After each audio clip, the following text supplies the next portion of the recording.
Hello students. पिछले lecture के माध्यम से हमने अध्ययन किया था टीचिंग एड्स के बारे में।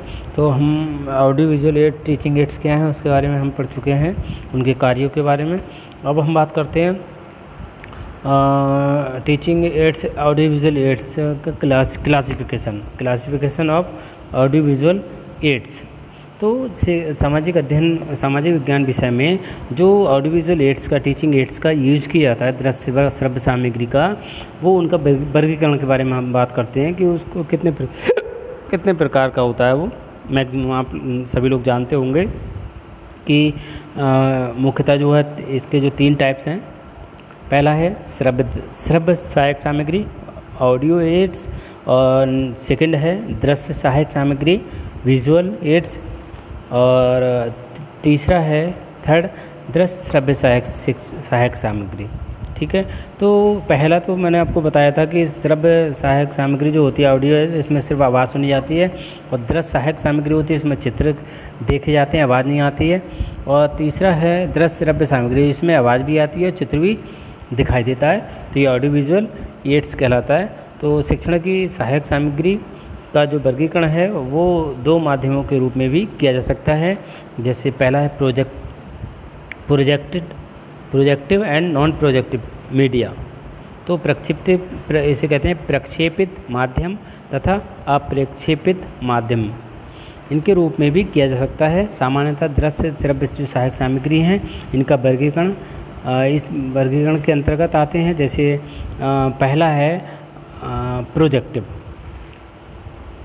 प्रोजेक्टिव मीडिया, प्रक्षेपित माध्यम। ठीक है, तो इसके अंतर्गत क्या किया जाता है, जैसे चलचित्र हैं, जो मोशन पिक्चर्स होती हैं, चलचित्र, स्लाइडें, फिल्म पट्टियाँ, वीडियो टेप, और वो है OHP ओवरहेड प्रोजेक्टर, उसमें आवाज़ नहीं होती है।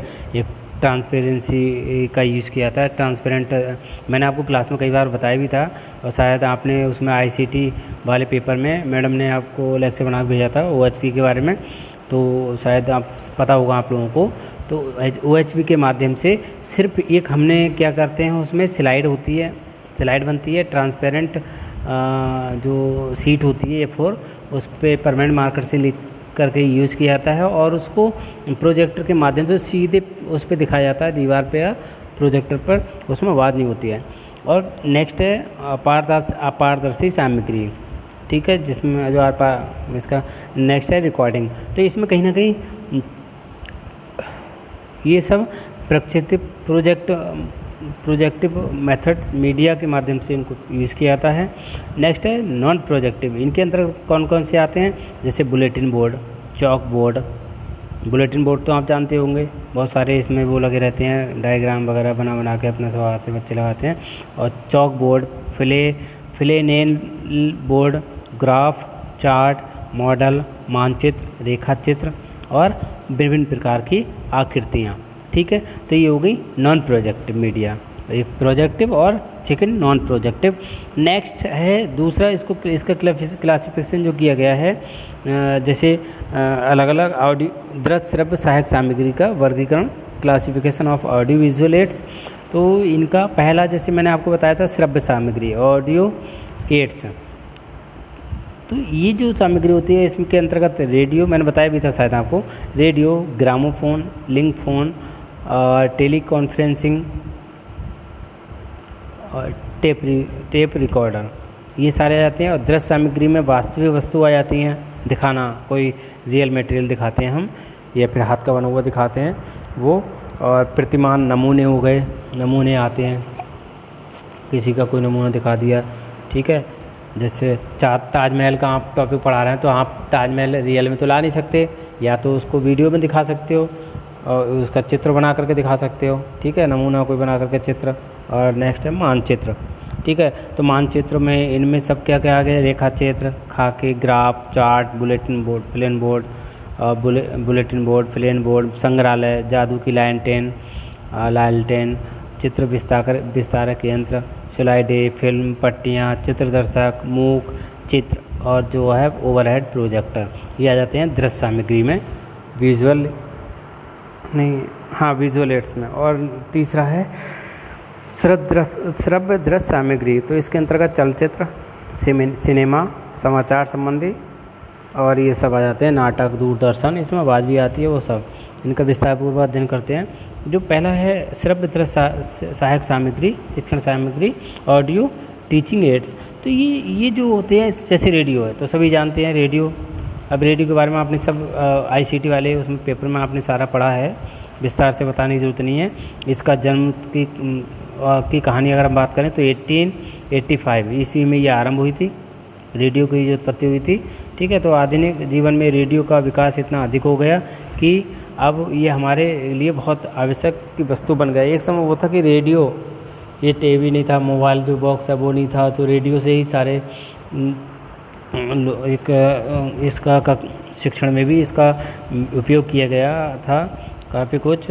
तो कहीं ना कहीं रिकॉर्डिंग के माध्यम से ये सब होता है। प्रकाशन जो आकाशवाणी केंद्रों पर विभिन्न जो एक्सपर्ट रहते हैं उनके माध्यम से कोई लेक्चर तैयार करके और सुनवाया जाता है, वो सब होता है रेडियो है। नेक्स्ट है ग्रामोफोन और लिंग्वाफोन। ये जो है ग्रामोफोन, इसके माध्यम से भी, ये भी एक उपकरण है जिसके माध्यम से सुनवाया जाता है कोई भी जिसके बारे में आप बता रहे हैं, इसका यूज़ किया जा सकता है। और इस तरीके से नेक्स्ट है टेप रिकॉर्डर, मतलब अपनी आवाज़ रिकॉर्ड करके, जैसे अभी हम ये मेरी आवाज़ जो सुन रहे हैं आप, ये कहीं ना कहीं टेप रिकॉर्डिंग समझो। इसमें विजुअल कहीं पे कोई आपके पास कुछ नहीं दिखाया जा रहा है, ऑडियो है सिर्फ। ठीक है,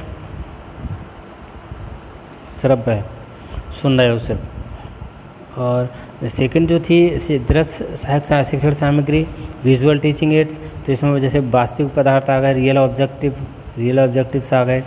ठीक है, आप बॉल पढ़ा रहे हो तो बॉल यूज़ कर सकते हो क्लास में। गिलास के बारे में पढ़ा रहे हैं, गिलास, पानी के बारे में पढ़ा रहे हैं, जल के बारे में, जल का आयतन, तो कहीं ना कहीं उसको पानी में, गिलास में, कांच के गिलास में भर करके दिखा सकते हो। ठीक है, तो ये वास्तविक पदार्थ आ जाते हैं, रियल ऑब्जेक्टिव्स आ जाते हैं। इससे कहीं ना कहीं जो बालकों का, स्टूडेंट्स का जो नर्वस सिस्टम है वो एक्टिव हो जाता है, उनकी ज्ञान इंद्रियाँ हैं उनको प्रेरणा भी मिलती है और उन्हें निरीक्षण व परीक्षण के अवसर भी प्रदान करके उनकी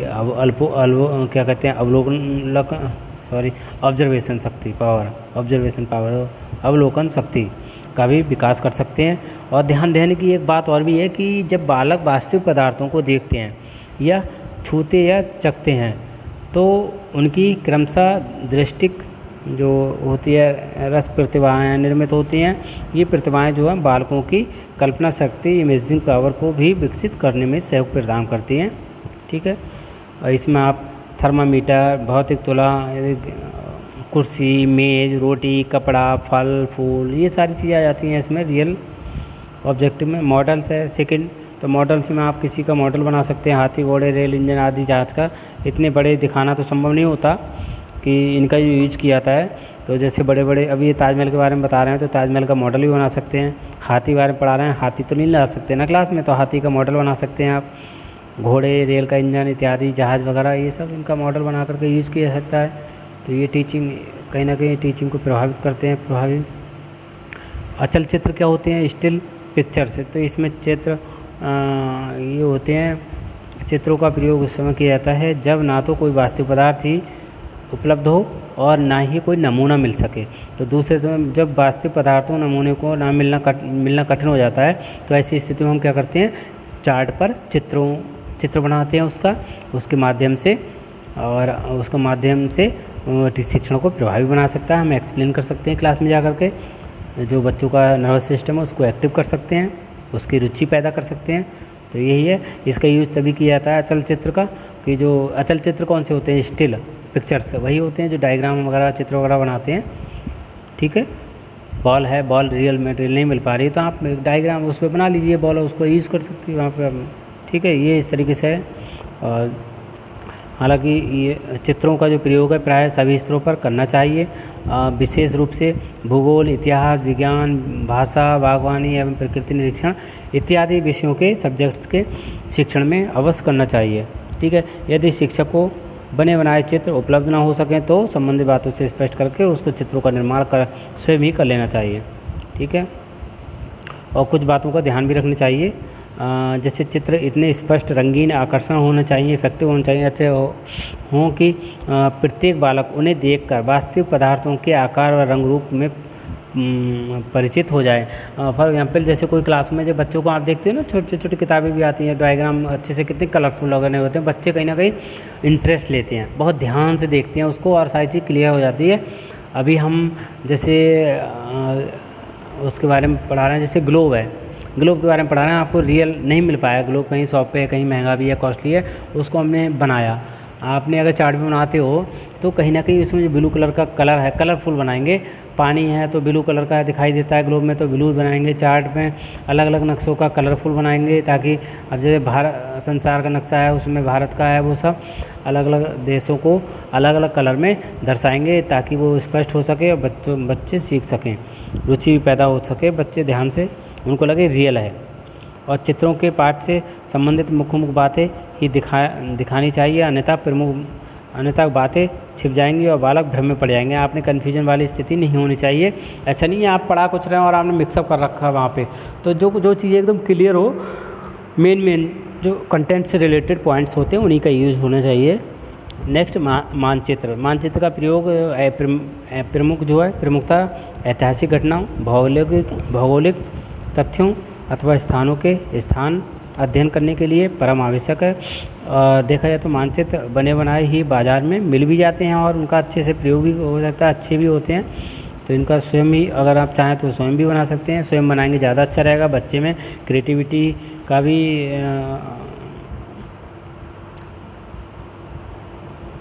क्रिएटिविटी के प्रति रुचि उत्पन्न होगी बच्चे के अंदर।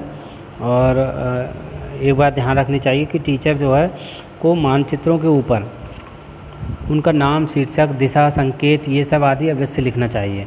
सही है। उनमें रंगों का प्रयोग, कल्पना, अनुभव का, ये सब चीज़ का ध्यान रखना चाहिए। मानचित्र भद्दे ना हो और टेढ़े ना हो, बौड़े ना हो, मतलब उल्टे सीधे ना हो, बिल्कुल जैसे होता है, जैसे भारत का नक्शा जैसे होता है। पता लगे आपने बनाया भारत का नक्शा और जो जम्मू कश्मीर है, नॉर्थ है, ऊपर साइड में नॉर्थ दिशा होती है और आपने दर्शाया दिए साइड में, तो सही नहीं है। इस चीज़ का ध्यान रखना चाहिए। ऐसे इस तरीके से ग्राफ है, चार्ट है, बुलेटिन बोर्ड है, ये सब है। बुलेटिन बोर्ड एक ऐसा उपयोगी उपकरण है, इस पर देश की राजनीतिक, आर्थिक, सामाजिक समस्याओं के संबंध में भी चित्र, ग्राफ इत्यादि आकृति का लेख आवश्यक सूचनाओं को प्रदर्शित करके बालकों की जिज्ञासा को इस प्रकार उकसाया जा सकता है या जागृत किया जा सकता है को उनके ज्ञान सूचनाओं को प्रदर्शित करके बालकों की जिज्ञासा को उनमें निरंतर वृद्धि होती रहे। तो बुलेटिन बोर्ड भी शिक्षक के बड़े काम की वस्तु होती है। ठीक है। उसका लाभ उठाने के लिए टीचरों को क्या कुछ बातों का भी ध्यान रखना चाहिए, जैसे जो है बुलेटिन बोर्ड पर प्रदर्शित की जाने वाली सामग्री बालकों की रुचि, मानसिक स्तर तथा आयु एवं योग्यता के अनुसार ही होनी चाहिए। और जो बुलेटिन बोर्ड पर दिखाने वाली सूचनाएं एक निश्चित क्रम में व्यवस्थित होनी चाहिए। बुलेटिन बोर्ड पर जो प्रदर्शित की हुई सामग्री इतनी बड़ी होनी चाहिए कि प्रत्येक बालक को उसके दूर से ही दिखाई दे, इस तरीके से। और इस तरीके से संग्रहालय है, जादू की लैंटेन है, बहुत सारी चीज़ें हैं। नेक्स्ट है ब्लैक बोर्ड है, श्यामपट है। तो अगर हम ब्लैक बोर्ड की बात करें तो कक्षा अध्यापन में दृश्य साधन के रूप में ब्लैक बोर्ड, श्यामपट सर्वाधिक प्रयोग में आता है। अगर कुछ भी ना हो, चार्ट वार्ट ना हो, तो आप श्यामपट का भी उचित प्रयोग करते हो, उस पर चित्र बना सकते हैं। ठीक है, बना देना चाहिए। ये नहीं कि मेरे पास चार्ट नहीं था, ये नहीं था, आप बच्चों के सामने एक्सक्यूजेस देते हैं, वो गलत है। ठीक है। तो टीचिंग को प्रभावशाली बनाया जा सकता है। उचित, सही एवं विधिपूर्वक अगर उसका उपयोग पाठ्य को प्रभावशाली बनाने में बहुत ज़्यादा सहायक होता है ब्लैक बोर्ड। और अध्यापक को श्यामपट कार्य में बहुत पारंगत होना चाहिए, और ताकि वह इस साधन का कुशलतापूर्वक उपयोग पाठ को सफल बना सके। अच्छा अध्यापक श्यामपट का सही और प्रभावी उपयोग करता है। और श्यामपट कार्य में 3 पक्षों का विशेष ध्यान रखा जाता है, जैसे यह लेख स्पष्ट हो। मैंने इसके बारे में बहुत कुछ बताया था आपको क्लास में, याद होगा आप लोगों को। ब्लैक बोर्ड का यूज कैसे करना चाहिए, कैसे खड़े होना चाहिए। हालांकि अभी माइक्रो टीचिंग होती, सारे स्किल्स के बारे में आपको बताया जाता, तो उसमें जो है ब्लैक बोर्ड, स्केल और ये सब कैसे यूज़ किया जाता है ब्लैक बोर्ड का, क्यों किया जाता है, इसका फ़ायदा बेनिफिट्स क्या हैं, वो सब बताया जाता। ठीक है, बताएंगे थर्ड सेमेस्टर में जब भी होगा।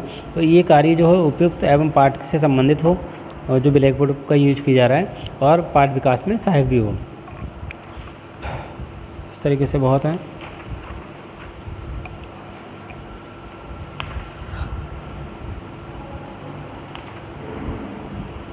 नेक्स्ट है ऑडियो विजुअल टीचिंग एड्स। जो ऑडियो विजुअल टीचिंग एड्स होते हैं उनका अगर समानता हम बात करें, मैंने बताया आपको कि ये सामग्री का जो तात्पर्य है वो उन साधनों से है जिनमें श्रव्य तथा दृश्य दोनों इंद्रियों का प्रयोग होता है। देखने की आँखों का भी प्रयोग होता है, सुनने का भी प्रयोग होता है, देखते भी हैं। और इसमें ज्ञान श्रव्य तथा दृश्य दोनों इंद्रियों के द्वारा प्राप्त होता है। निम्नलिखित पंक्तियों में हम कुछ ऐसे भी प्रमुख साधनों पर प्रकाश डाल सकते हैं कि जिनके द्वारा बालकों में श्रव्य दृश्य सामग्रियों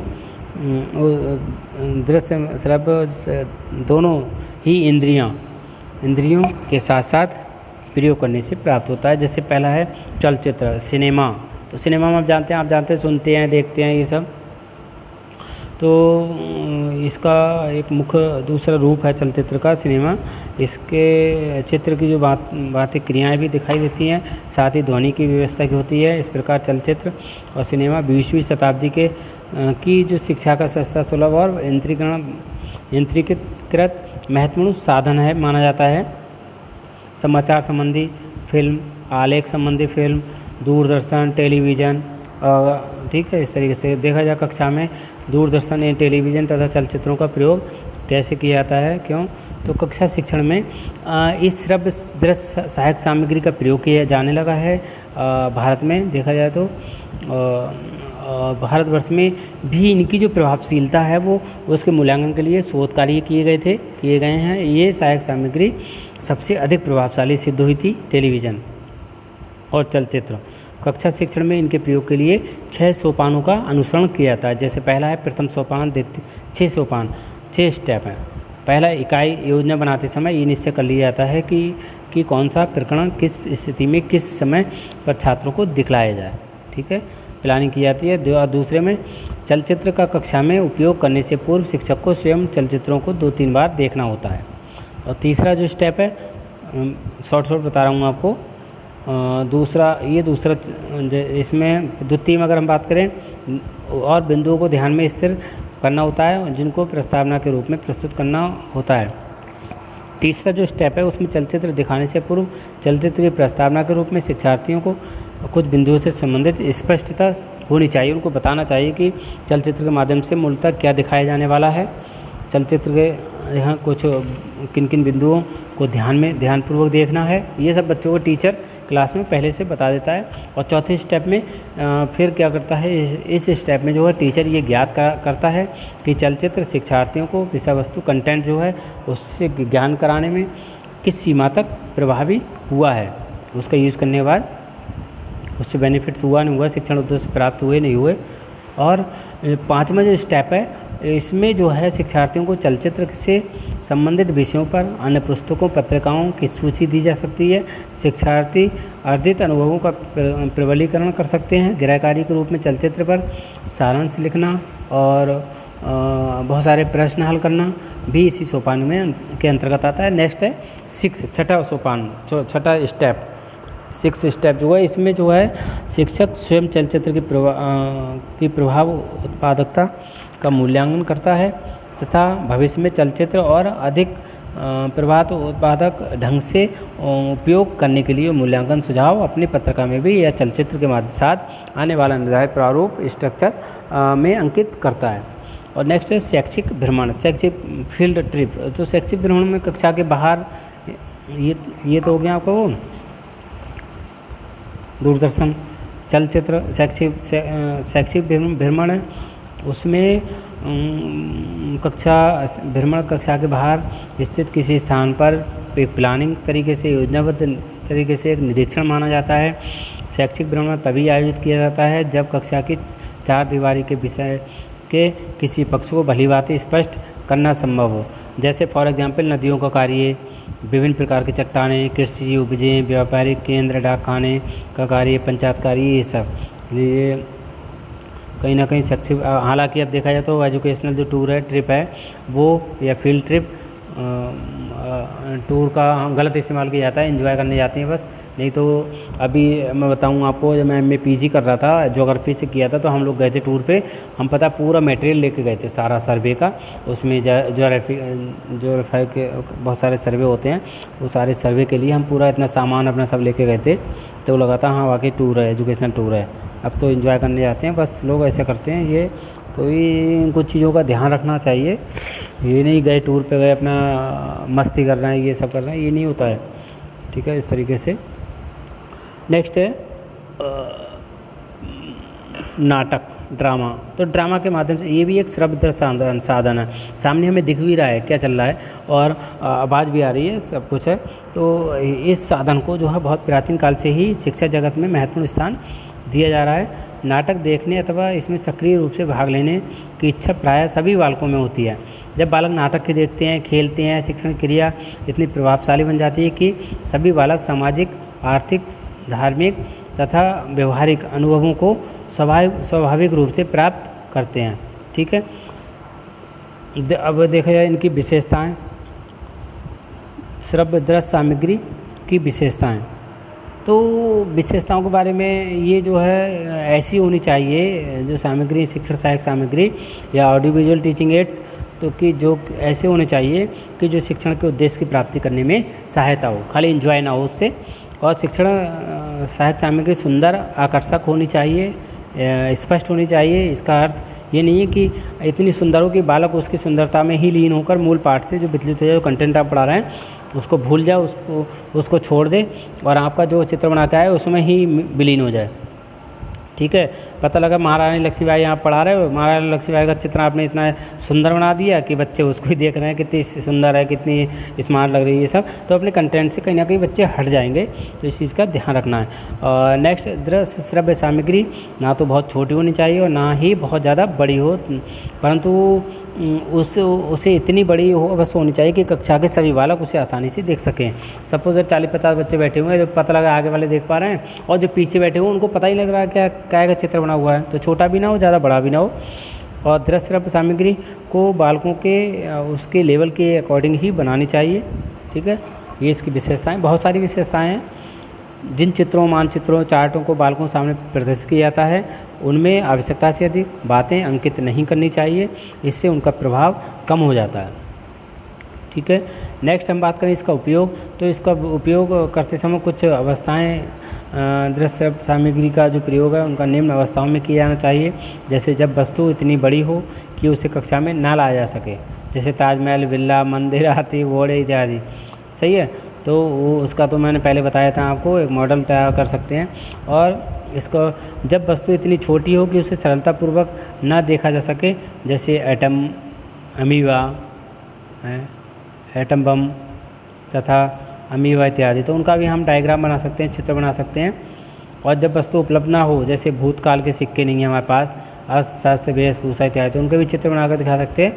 तो इसको इन अवस्थाओं में हम इसका यूज कर सकते हैं। जब जीवित वस्तु का निरंतर विकास दिखाने की आवश्यकता है, तो जैसे मक्खी तथा मच्छर का बढ़ना है ना, और जब वस्तु की गति न दिखाई पड़ती हो तब, जैसे विद्युत है, विद्युत को हम एक ग्राफ के उसके बारे माध्यम से बताते हैं ना, एक बना करके। और आंतरिक क्रियाओं को दिखाने की आवश्यकता है, जैसे रक्त संचार है, पाचन क्रिया है, तो वो हमें दिखाई नहीं देती, कहने में हम एक चित्र बना करके, मॉडल बना करके हम इसका यूज कर सकते हैं, बता सकते हैं। ठीक है, ये हो गया आपका शिक्षण सहायक सामग्री, very most important topic. Thank you.